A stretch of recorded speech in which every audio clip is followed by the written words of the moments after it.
So this is the only thing I've seen that I'm like, I don't know about that, James. I had the same thought. This means that every time he has to change the suit, he's got to undo his perm. Using what? Super twirly powers, or Yeah, super twirly shoots powers. His heat vision at it to straighten it out. I think you just named this episode. Super twirly powers. I have a theory. Okay. Okay. Yeah, you said you had a theory. What's the theory? Doink. Yes. This just in. Holy crap. It has literally been 48 hours of nonstop leaks from the Cleveland set of Superman. And, oh, man. There's so much. I'm taking a hat. So much to talk about. There's so much to get into.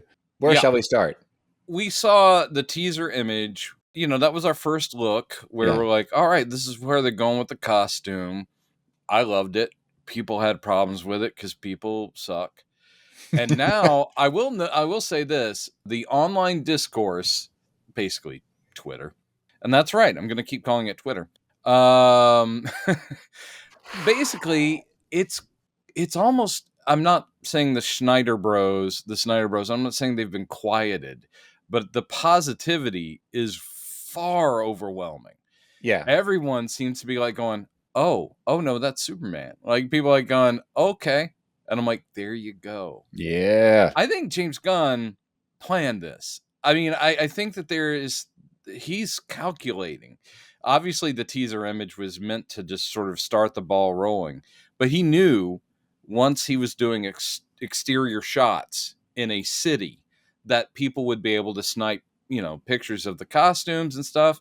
And now, of course, day 2, we just got literally like a few minutes ago, the first look at Clark Kent from exterior shooting. We're going to talk about that. I know. No.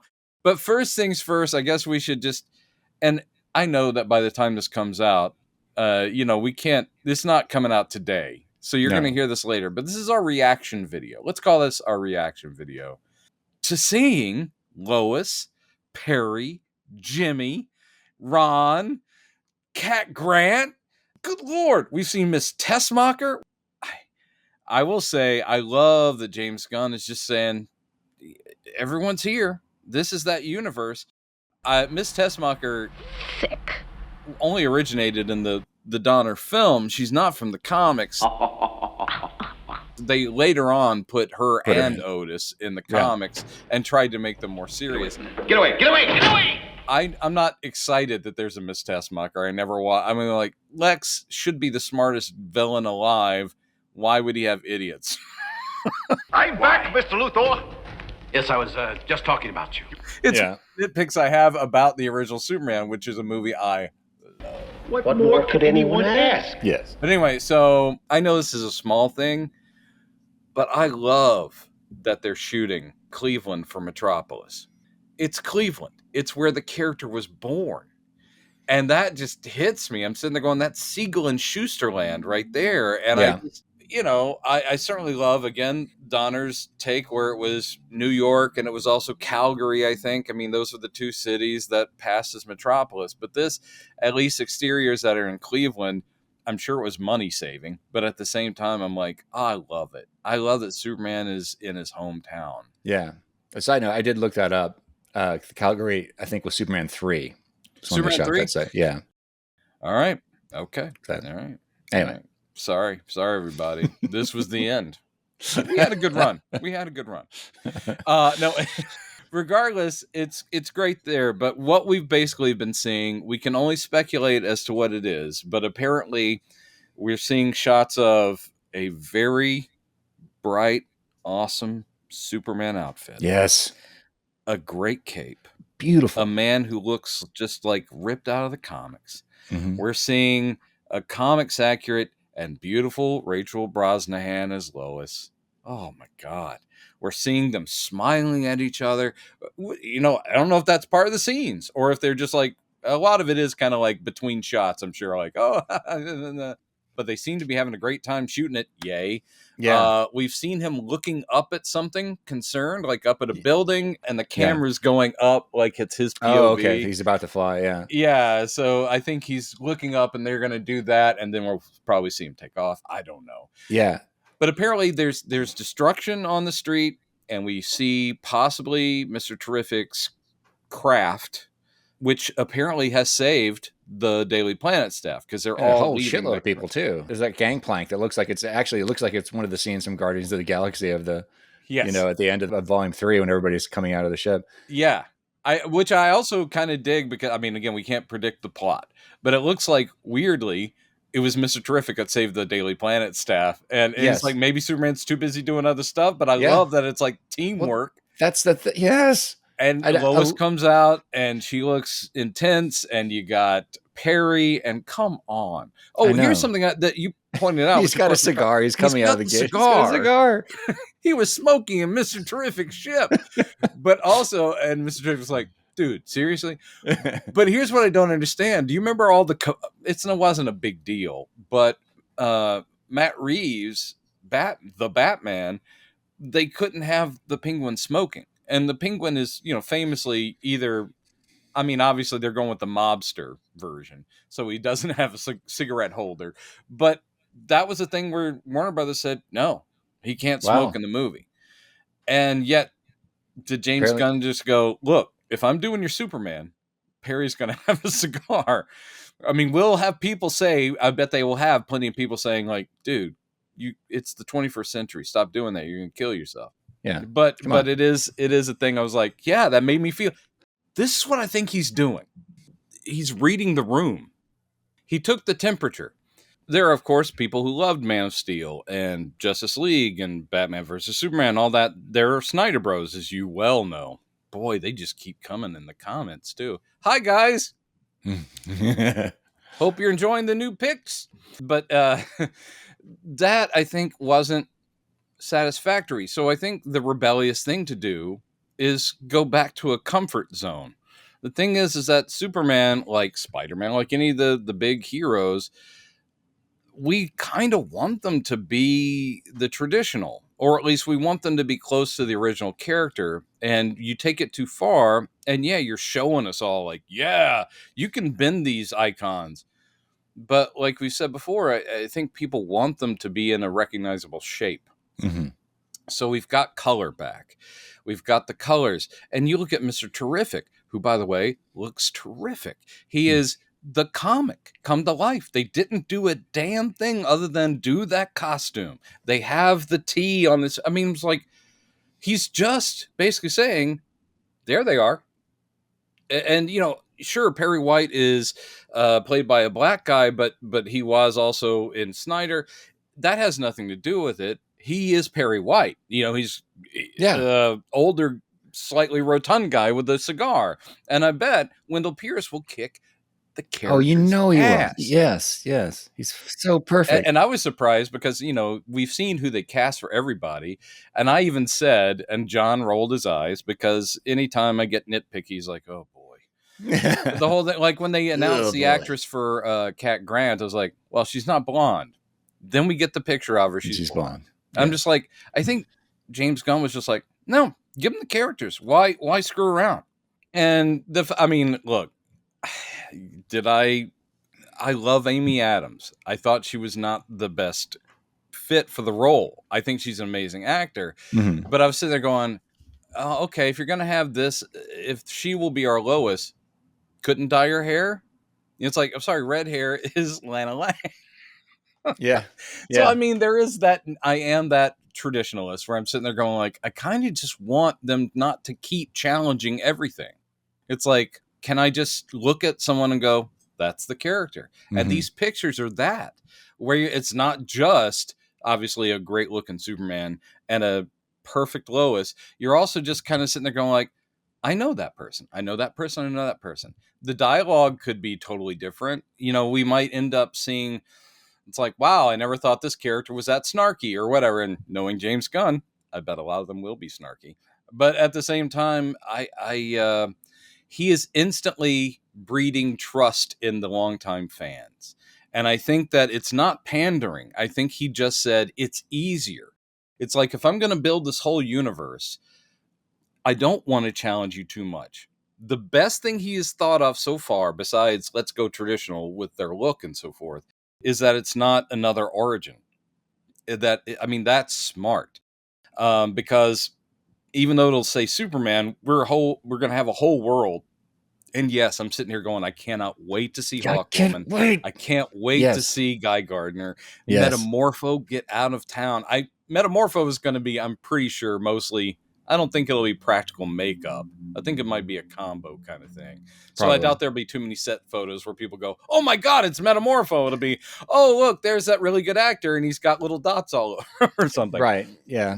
But at the same time, I am so jazzed by what I've seen. Mm-hmm. And they're just, it goes, people were posting the same pictures over and over again on the internet and just going like, is this not a comic panel? Literally the one you were talking about where it's just Mr. Terrific and Superman and they're both looking up at something. We don't know what they're looking up at, but you're sitting there going, that's real world. That is Mr. Terrific and Superman in real life. And they're working on the thing together. Yeah. On the case of something. And you can just see it that they're examining something and trying to figure out what to do next or trying to figure out what just happened. Yeah. And it's just, that moment, I think, like you're saying, that embodies exactly why we're so excited about this movie now. And it's like you know, when he first announced this huge cast of superheroes in the cast, we were like, wait a minute, is this not a Superman movie? Is this what is this? Now I think this really illustrates what he's doing. It's the world, and we get to actually see him collaborating, essentially, you know, with other heroes. Other than, Batman versus Superman, if nothing else, and I still haven't seen it. If nothing else, Batman versus Superman finally gave us that. Mm-hmm. Because the problem with DC films forever is how isolated they've been. And then they're like, oh, let's follow the Marvel example and do a cinematic universe, which was duh. That's my impression of DC just going, hey, what if they met? It's actually very similar to DC Comics. World's Finest, which is the comic where Superman and Batman would team up. Oh, yes. It ran for like 10 years before the characters met. They were on the covers together. Yeah. Okay. In other words, just to sell the comic, you'd have Superman and Batman and Robin, and they'd be like playing baseball together or something. And you're like, well, are they going to meet in the stories? Nope. You'd get a Superman story. You get a Batman and Robin story. And then after like 10 years, someone's like, hey, what if they met? It's like, geez. Yeah. But anyway, so it is something where they finally figured out, that's a whole universe. And it should be something where Superman is not the only guy out there doing it. And even though I'm sure there'll still be scenes, as there should be, of people in Metropolis or whatever going like, oh my God, it's him. Because you would freak out even if he'd been around forever. But if you saw him for the first time or he lifted a car off of you or something, it wouldn't be like, oh, thanks, Superman. Great. I just got to get to work. No, you'd still be like, oh my God, it's you. So we'll still get that sense of wonder. We just don't need him to be on his own. Right. And I love the idea, even if they call it a Justice Society or the Justice League or whatever, if those characters have worked together before, Hawk Woman and Green Lantern and it's just Superman is part of it. And I love that maybe he's the new kid on the block or maybe he's the shining example or whatever. I'm just down for it already. So I have a couple theories. I'm going to get to Clark's hair in a minute. We'll say that that's going to be a longer discussion. That's the second hour of the podcast. Clark's hair. We're probably not seeing all the stuff we saw yesterday was probably not just one scene. It was probably could have been multiple scenes. Like the thing with where Mr. Terrific and Superman are kind of looking up at something and thinking about something might have been different from the scene where the spaceship lands and everybody gets out of it.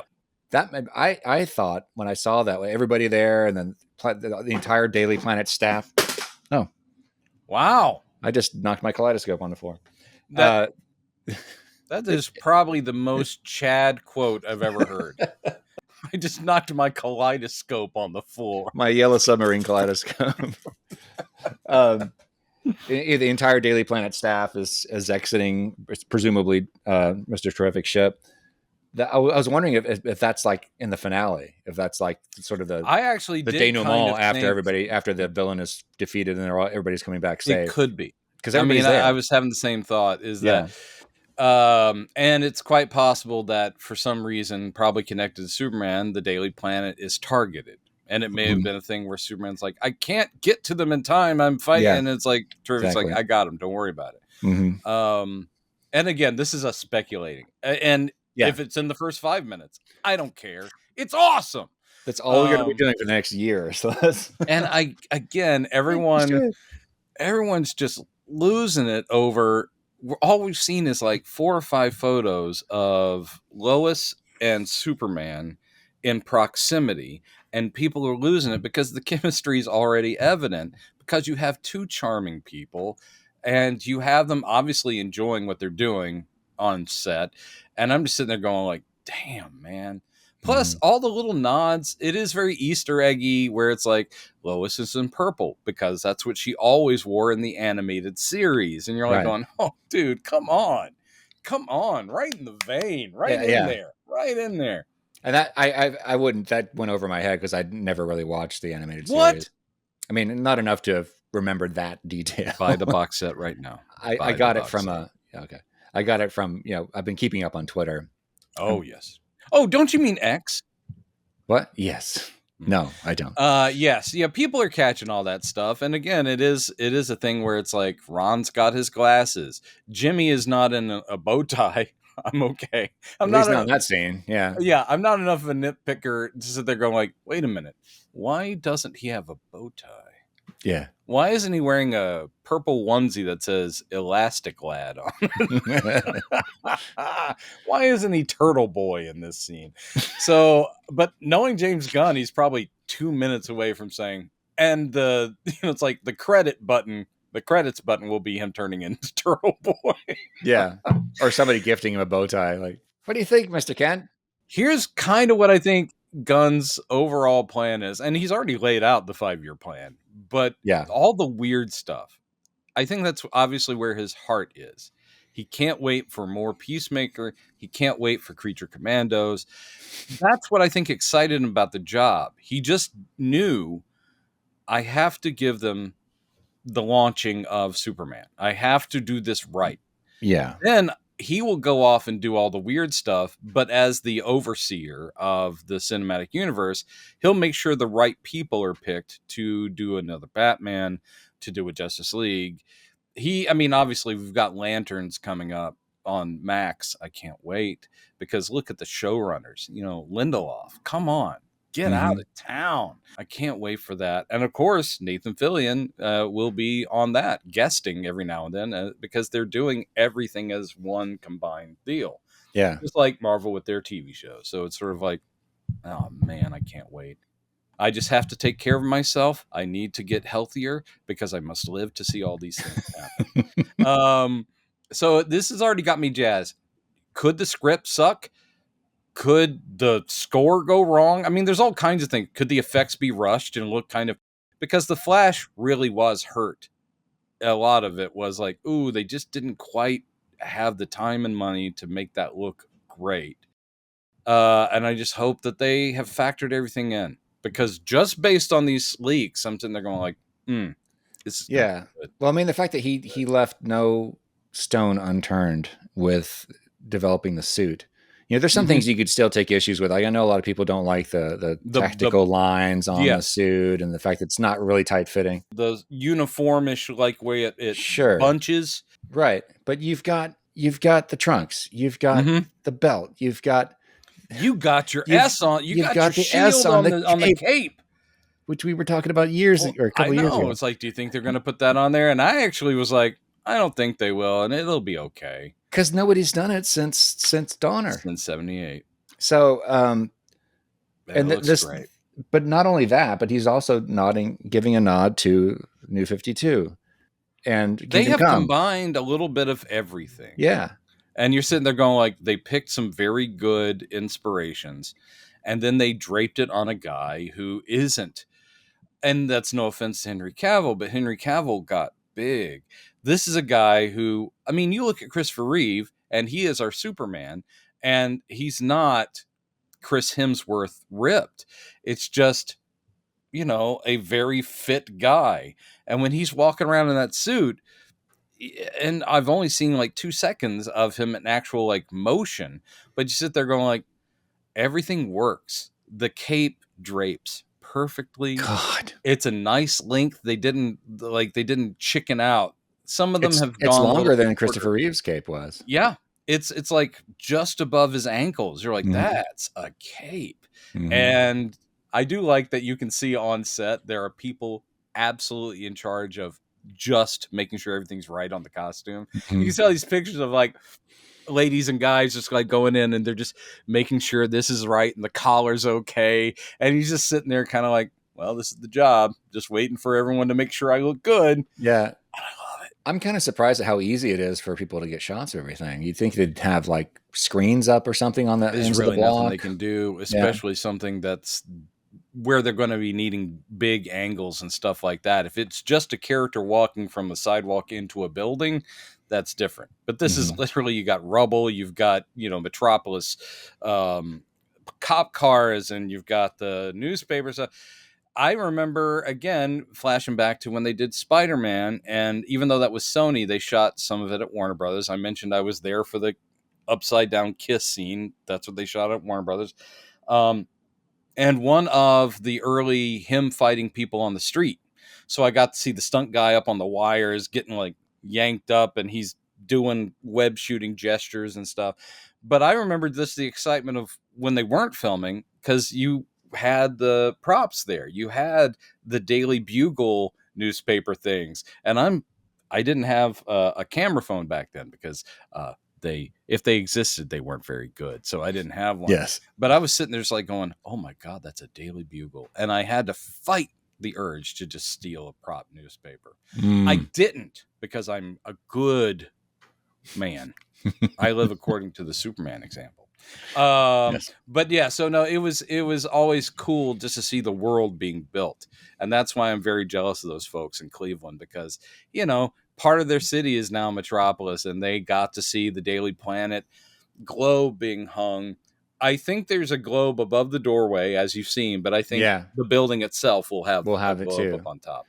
Yeah, there've been strong hints of that, because there's I think it's a logo for the coffee shop, Jitters. Oh yeah, right? yeah. Mm-hmm. You can see it. They have a skyline of Metropolis, and there's very clearly the Daily Planet with the globe on top of it. So yeah. Are you upset that it's referred to as Luthor Corps in the movie and not Lex Corps? No, I don't fucking care. There's a little bit of me that's like, is it really? I always liked Lex Corps. I always thought that was a very cool 80s. Well, very 80s, but now it's just Luthor Corps. I'm like, all right, whatever. Kind of makes more sense. I guess so. I'm just excited that it's happening and that it looks amazing. And do you want to spend the next 40 minutes talking about the perm, or? Yes. Okay. So this is the only thing I've seen that I'm like, I don't know about that, James. I had the same thoughts. So I was surprised that while you were answering the door, I was scrolling through Twitter and looking at people's reactions. I didn't see That's not one that surprising. People very often will scroll through the internet. I didn't see one negative comment just in the brief time I was scrolling around. Everybody's going, "That's my Clark. Oh, I love this look." And like, okay. However, it is not. I question whether or not that is really his hair. I have a theory, which I'll get into, and I may be totally wrong. This may be just me wishfully thinking. Okay, so what they have done before, clearly, we know this. We've seen all the stuff they've done. Is usually Clark will. The idea being that, except for Lois and Clark flipped it. Lois and Clark had Clark with sort of like the free hair, and that Superman had the like slicked back. Right. But almost everyone else does it where, and it makes sense. If you're Superman and you're flying at, all this speed and so forth, down. Superman's going to have the looser hair with the spit curl and all that, because the wind whipped it around. When he's about to go to Daily Planet, he slicks that stuff back as part of his disguise. However, this looks like Superman has a nice head of hair, but it looks like Clark, as part of his disguise, seems to, based on the one photo we've seen, he's got like a froofy, kind of a curly perm. Well, and this is the thing that I don't. It's okay having a different hairstyle, like you just said. That's kind of part and parcel to the lore of Clark and Superman. But a perm, this means that every time he has changed his suit, he's got to undo his perm. using what? Super twirly powers, or Yeah, super twirly powers. shoots his heat vision at it to straighten it out. I think you just named this episode. Super twirly powers. I have a theory. Okay. Okay. Yeah, you said you had a theory. What's your theory? What if this is the origin story for the curl? Because here's my theory. In the old comics and some of the cartoons and the movies, Lois was always trying to trick Clark into revealing that he's Superman. Yes. What if she sits him down in a hairdresser's chair and says, Clark, you've got to get, so-and-so's going to take care of it. And he's like, oh, Lois, I don't think that's a good, okay. So he has to undo it. Like she's thinking, I've got him now because next time I see him, he'll have the stupid perm. And maybe he's like, he figures out how to undo it really quickly, but bing, that one little curl comes back. That's the only thing he can't get rid of. And she's like, that wasn't there before, was it, Superman? What are you talking about? That would be awesome. I don't know. Or they'll make it, I know what you'll be very upset is, what if that is the way his hair normally looks, and it's when he's Superman that it gets kind of like whipped back. So like Clark may have always grown up with like goofy looking curled hair. It'd be maybe weird. It's just we're basing this on one photo. Plus, also, I will say we don't know how it will film. We're seeing, a spy shot from the set. If it is something like that's the way Clark's going to look for the whole movie, then I'll just go, okay, that's a take. And it's up to David Cornsweet to sell it. And I'll probably just be fine with it because he has to disguise himself somehow. And you can already tell in that one photo, though, that he is doing the like sheepish, the head's down. Yeah. He's got the glasses on. He's just got his newspaper in his briefcase. Yeah. And you're like going, all right. I mean, that's the Clark. Whether or not that's what I envisioned, it's not. At the same time, they're sticking with the secret identity thing. Maybe it's a new superpower he has, that he actually has control over his hair. He's like punching people with his hair. Actually, all he has to do is go like, kind of goes Doink. I will say, I mean, I do. If they're doing the secret identity, and we know that this isn't the first Superman adventure, I mean, has Lois already figured it out or something? Because, like, My Adventures of Superman, which I think, do you like it? We've never really talked about the cartoon. Oh, I've only watched a few episodes. I like some of it. I'm kind of on the fence about some other stuff about it. I mean, they've changed. I don't like what they did with Jor-El, for one thing. Well, but not Jor-El, the Krypton, basically. Right. It gets better by the end of the season. You see where they're going with it, and it's not. Once Clark understands Kryptonian, or actually once Jor-El's program understands English, they have their father-son, they hug it out. I mean, it's all very nice, and it feels very... But what they did with that show was tweak it. What they did right, obviously, is the characters. You're sitting there going like, this is not the formula that I'm used to, but this is working for this. And I got no problem with this take because they are still being true to the characters. In that universe, Lois, Jimmy, and Clark are pals, and they're like 20 years old. And they're like, both they all knew each other in college, right? Is that? No, I think Jimmy and Clark did. They met Lois when they went to the Daily Planet. Okay, but they were college roommates, which is a different twist. Yeah, right. And Lois and Clark both within like 3 episodes Lois and Jimmy know that he's Superman, and Superman is already operating in that cartoon without knowing about his Kryptonian heritage. He knows he's alien, but he doesn't understand all that other stuff. Yeah, and in fact, one of the episodes late in season 1 is where he goes, "Oh my God, I can hear things." He like just gets his super hearing. He's like going, "Oh, this is weird. How do I deal with this?" So it's refreshing, and it's really cute, and it's very sweet, and it's very anime inspired sometimes to a degree. I'm like, okay. Yeah. But they change little things. They've changed some of Luthor. They changed Professor Ivo becomes kind of Parasite at one point. You're like, what? But it's good. And the thing is that shows, similar to a lot of the Marvel projects, you can tweak all kinds of things without it ruining the concept. It's really about the core. If you get the core right, no one's going to be too upset that you've got this like adorable short-haired, spunky tomboy Lois Lane who hasn't become a reporter yet, and and she has severe OCD and that kind of stuff, and it's great. That's not necessarily the Lois I know, but it works for that show. So, in other words, we don't know what Gunn's take will be, other than he is giving us something very traditional. So it's possible Lois will still be like, Clark, you just missed Superman. Or it's possible she'll be like going, thank God you showed up. I'll cover for you, but you need to go help people. I mean, she might be already in on it. Who knows? I kind of hope that they wait on that because yes, of course. Because Superman 2, we did get that, but they went straight for the romance, which I love that movie. Don't get me wrong. No, but it was, unfortunately, there was nothing good after that for those two characters. Talking of new powers, I can kiss your memories away. Yeah, and that is, and that was Dick Lester doing that.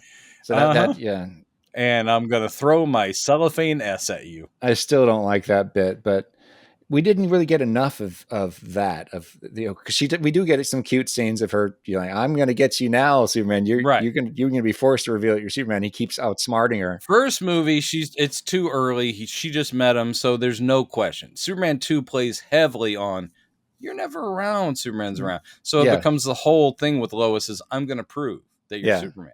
And I'm going to endanger my life to do it. I'm going to throw myself into Niagara Falls. Which is straight from the comics. Oh yeah, absolutely. Early original comics. Well, I would say the 50s, the Silver Age, is almost the entire Silver Age. There's no stakes really, even when he's up against it becomes very cute. And so it almost every storyline is Lois going, I'm going to get Superman to marry me. Well, that was a big thing in the dailies, wasn't it? Oh yeah, of course. Yeah. The comic strip, and was basing its storylines on the comics. And it was almost always, I'm going to be his wife. And what's the deal with Clark and Superman? And that's when, I love the Silver Age. It's when he has Clark Kent and Superman robots to show up to cover for him. No, Lois, I've been here all along. Beep boop. Clark, when did you start beep booping? Oh, I've been doing it all along, Lois. Beep boop. But I love that shit, and it's fun. I would like, as you were saying, that they stretch it out simply because that romance, if we just are thrown into it, we'll have missed out on a lot of the great, interplay and the great love triangle. I am my own romantic rival. Oh, curses. I think I'm okay with her like already being suspicious. Yes. That's cool. And I really hope it's going to be a crowded movie, as we've said, but I really hope we get scenes of Clark and Jimmy, to explain why they're pals, why they're friends. Yeah. Do you think Jimmy's going to have the watch? Oh, dude. Come on. I just thought of that now. Maybe at the end of the movie where it's like going, Jimmy, you get in trouble, hit this thing. I'm the only one who can hear it. Z, Z, Z, Z, Z. Oh, Signal Watch. Nobody's given a Signal Watch except for the animated series and stuff like that. Oh, really? Okay. Yeah, no. In the animated series, they went hardcore traditional. There's a Signal Watch. So I would love it if live action Jimmy also was gifted a Signal Watch. He's so cool. I love this stuff. Look at us, man. We're in our 50s and we're just like nerding like 8-year-olds. And that's beautiful in a way. Veering back to the suit again. Let's veer. Because talking about the technical lines and all that stuff, and it's really easy for us to nitpick the hell out of these little things. But I gotta think that there's a lot of the decisions that James is making is not just aesthetic, although it is obviously he talks about aesthetics in one of his interviews. Yes. But we don't know yet what Krypton's aesthetic is going to be, because obviously we're not getting the origin story. I'm sure we're going to see there'll be flashbacks or something, hints of it. Maybe, there is a virtual Jor-El that dwells at the fortress. Man, but there may be a reason why the style of his suit probably is connected to his Kryptonian heritage, like it usually is. But yes, I think that's pretty much locked in, except for, again, Lois and Clark, which kind of followed the John Byrne, idea that Ma Kent was like, well, you're going to need a costume and I'll sew it. Yeah. I have no problem with that. I think that's adorable. And also Superman and Lois did the same thing. But most of the live action things, including Donner's movie, is no, this is kind of a Kryptonian hand-me-down, or at least it's tied into your heritage. And of all the things I didn't like about Man of Steel, the scene of Russell Crowe as Jor-El was delivering the goods, and the whole thing of like, this is a symbol of our family and it means hope and all this. I'm like, I'm a sucker for that crap. So that was fine. So if that turns out to be the case, where that is a House of L symbol, I'm fine with it. If all the lines on it are, this is what members of our military or our science, all that stuff. If they all wore capes on Krypton, got no problem with it. Actually, if they walk around like Flash Gordon in the original comics, where Jor-El has that kick-ass headband, woo, man, I'm telling you. Oh God, no one pulled off a headband that good except for maybe Olivia Newton-John in her physical period. She also rocked a mean headband. And the lead singer of Loverboy. Oh, that's right. Mike Reno. Oh, Mike Reno. I haven't thought of that guy's name in a million years. Thank you, sir. But yeah, so if they go that traditional, I will be gobsmacked. But if he's literally, Jor-El has like a sun on his chest, he's got a cape, and he has the spit curl. Yeah. Oh, dude. Yeah. Anyway, so we can't predict. We don't even know who the villain is. We know Lex is in it, but is he the villain? I saw something today. Some people were speculating, well, maybe Mr. Terrific is the villain. I'm like, what are you talking about? No, Come on. You don't introduce a character that awesome and have him be the bad guy. Yeah. I actually think, well, also in the pictures, it's Superman and Mr. Terrific.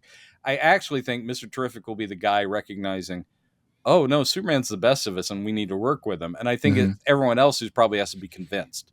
Yeah. Because they're going to portray Guy Gardner as being an asshole.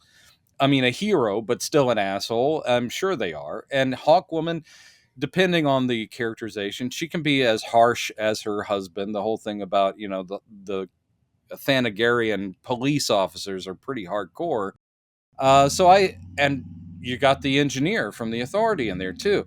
I think there's going to be plenty of characters that are cynical heroes. And then we probably have Mr. Terrific going like, no, this kid over here is doing it right. Yeah. Man, the smartest man alive. I can't wait for Mr. Terrific. So the fact, and I love that about his character, that he's not only a genius, but he's like a genius. He's great at everything. He's a master of all fields. Which was the original Golden Age Mr. Terrific. And when they reinvented him for the modern day, they kept all the cheesiest stuff because the original guy had fair play on his gut, costume. And instead, of course, the Michael Holt has it on his sleeves. I see people on the internet freaking out about how accurate his costume is because it is the one from the really is, yeah. And people are going like, Warner Brothers, wake up, sell that jacket. That jacket. We will buy that jacket. Oh, they will. That's going to be a huge cosplay thing too. But we talked about this earlier months ago when we were speculating about what James Gunn Superman was going to be like, and we were talking about what's the Fortress of Solitude going to look like. Is he going to have a laboratory in the Fortress of Solitude? Are we going to have smart Superman? Is he going to have an intergalactic zoo? That was the thing. You're dancing around it. Can we just say if he doesn't have an intergalactic zoo, I'm walking? I'm joking. But this is the thing I'm trying to get to. That one of the bonding things that Mr. Terrific and Superman Kal-El could have is the science that they're brilliant. Yeah. Mr. Terrific goes, oh, this guy's actually really good. I mean, there's always the unfairness of the fact that he is, of an alien advanced race. And even though he was raised here, I'm pretty sure the whole knowledge exchange. Yeah. But also the thing with Superman knowing multiple languages, which in Mr. Terrific is a polyglot as well. Of course. So they could be Mr. Terrific getting to know Superman's like, it'd be great to have a scene where they're speaking to each other in all these different languages, and Superman keeps matching him. Oh, that also is like where my brain goes to with a Batman Mr. Terrific team up, when you get like the world's greatest detective with the world's smartest man, and that's been shown in the comics too. They have teamed up plenty in the comics where it's like, you're the only guy who gets me because we're both hyper intelligent. Yeah, and I love that. So. Oh, I like that it's a populated universe where Superman will shine, obviously, above all others. But the idea that he is of a community and that people are, maybe they don't like him. I'm sure there'll be superheroes that are going, geez, that guy's cheesy as fuck. Do you remember how they portrayed, I don't want it to be this goofy, but do you remember how they portrayed Captain Marvel in the early Justice League International? In the 80s, when the Justice League team was Martian Manhunter and Guy Gardner and Batman and Captain Marvel. Captain Marvel, since he's Billy Batson, that's when they decided to portray him as being like a good-hearted kid, even when he's Captain Marvel.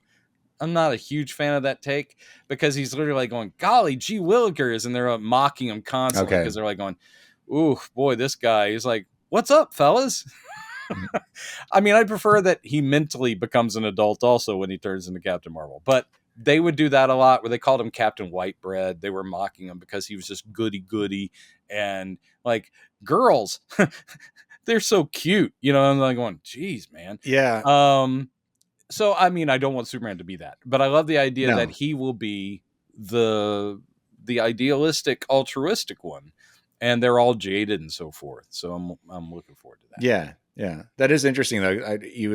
I'm assuming eventually Gunn is going to get around to doing Captain Marvel, too. God, I hope we can get away with calling him Captain Marvel.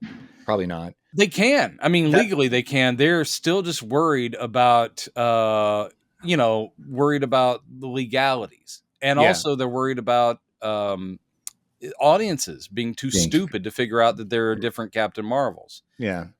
They can't call a movie Captain Marvel or a comic. They can't call it Captain Marvel. In the comic, in the movie, they can call him Captain Marvel. Right. But that dynamic you're talking about, where as Captain Marvel, he's still acting like a kid. That sounds like something that Gunn would embrace. Oh, but yes.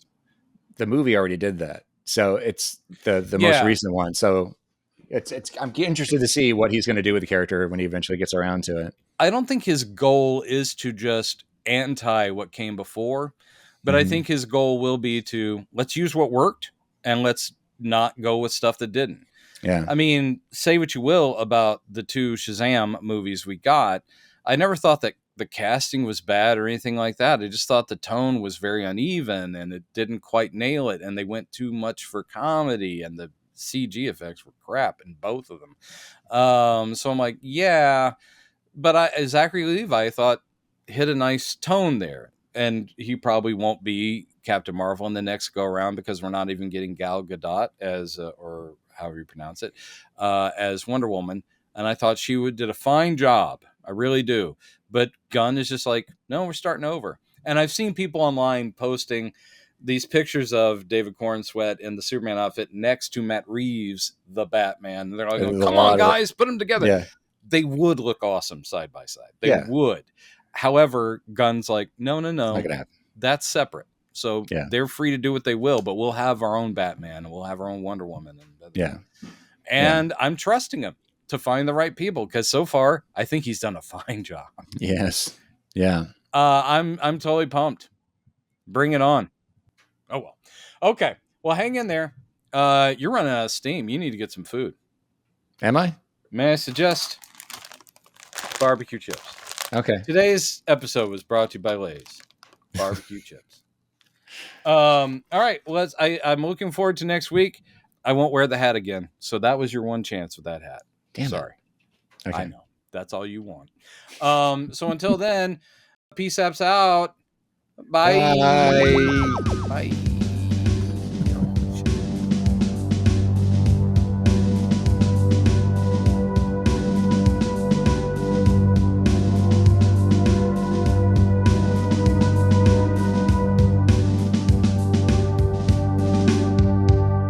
I'm ready when you are, nice fella.